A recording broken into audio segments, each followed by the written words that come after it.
अरमान मारिया को अपने घर लेकर आता है और उसकी मुलाकात बतूल से करवाता है। वहाँ मारिया सबको जारून की असलियत बताती है कि कैसे उन्हीं लोगों ने उसकी प्रॉपर्टी भी चालाकी से अपने नाम करवाई और फिर पाकिस्तान आ गए। यह सुनते ही अदील गुस्से से भर जाता है और आसिया को जोरदार थप्पड़ मार देता है, जिसे देखकर सब हैरान रह जाते हैं। तभी बतूल को भी एक अहम बात याद आती है और वह बताती है कि जारून ने उससे भी कुछ कागज़ों पर साइन करवाए थे। यह जानकर अरमान तुरंत अपने आदमी जुबैर को जांच करने के लिए कहता है। थोड़ी ही देर में जुबैर खबर देता है कि जारून ने सारी प्रॉपर्टी अपने नाम ट्रांसफ़र करवा ली है। दूसरी तरफ ऑफिस में शाहजेन राह के पास आता है। ये उसका हाथ पकड़कर अपने दिल की बात कहता है कि वह उससे मोहब्बत करता है, लेकिन राह साफ शब्दों में उसे मना कर देती है और कहती है कि वह अभी शादी के लिए तैयार नहीं है।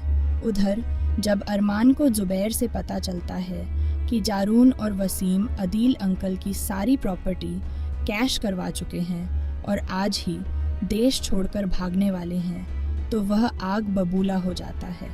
वह तुरंत बतूल और मारिया को कार में बैठाता है और तेज़ी से एयरपोर्ट की ओर निकल पड़ता है। वहीं जारून और वसीम अपना सामान और पैसों से भरा बैग लेकर खुशी खुशी एयरपोर्ट पहुंचते हैं। वसीम हंसते हुए कहता है, आज हमने अदील का पूरा खेल ख़त्म कर दिया। अब हम अमीर बन चुके हैं। लेकिन जैसे ही वे डिपार्चर एरिया की तरफ बढ़ते हैं, अचानक अरमान की कार तेज़ रफ्तार से आकर उनके सामने रुकती है। अरमान को देखकर दोनों के होश उड़ जाते हैं। जारून गुस्से में पिस्तौल निकालता है और सीधे अरमान पर तान देता है। आज तेरा आखिरी दिन है। जैसे ही वह गोली चलाने की कोशिश करता है, अरमान तेज़ी से आगे बढ़ता है और एक ज़ोरदार किक मारकर उसके हाथ से पिस्तौल गिरा देता है। फिर वह जारून का कॉलर पकड़कर उसके चेहरे पर लगातार थप्पड़ जड़ता है और कहता है, तुम्हारी हिम्मत कैसे हुई हमारी फैमिली को धोखा देने की। इसी बीच वसीम पीछे से हमला करने आता है, लेकिन बतूल आगे बढ़कर उसे करारा थप्पड़ मारती है और गुस्से में कहती है, तुम्हारा गंदा खेल अब ख़त्म हो चुका है।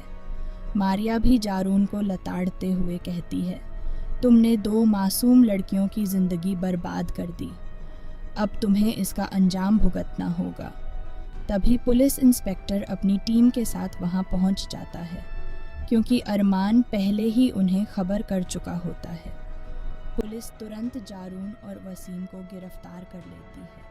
और जब वे भागने की कोशिश करते हैं, अरमान जारून के बैग से सारे साइन किए हुए कागज निकालता है और उन्हें वहीं फाड़ देता है।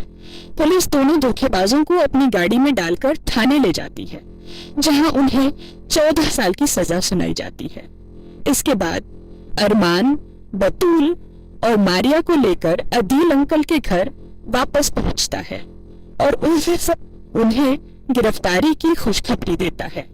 यह सुनकर अदील की तबीयत भी संभल जाती है।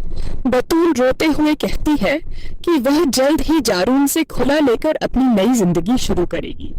अदील भावुक होकर अरमान का हाथ पकड़ते हैं और कहते हैं, बेटा, तुमने आज हमारी इज्जत और दौलत दोनों बचा ली। मेरी एक ख्वाहिश है कि तुम और राह एक हो जाओ।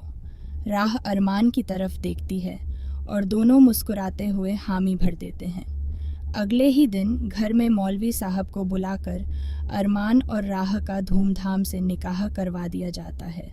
इसके बाद कबीर खुशी खुशी अपनी बेटी राह को रुखसत करता है और घर में फिर से खुशियां लौट आती हैं। तो दोस्तों, आपके हिसाब से क्या राह ने शाहजेन को ठुकराकर अरमान को चुनकर सही फैसला लिया? अपनी राय कमेंट सेक्शन में ज़रूर बताइए। वीडियो पसंद आए तो लाइक करें और चैनल को सब्सक्राइब करना मत भूलिए। यह सिर्फ एक प्रेडिक्शन है जो एंटरटेनमेंट के लिए बनाई गई है।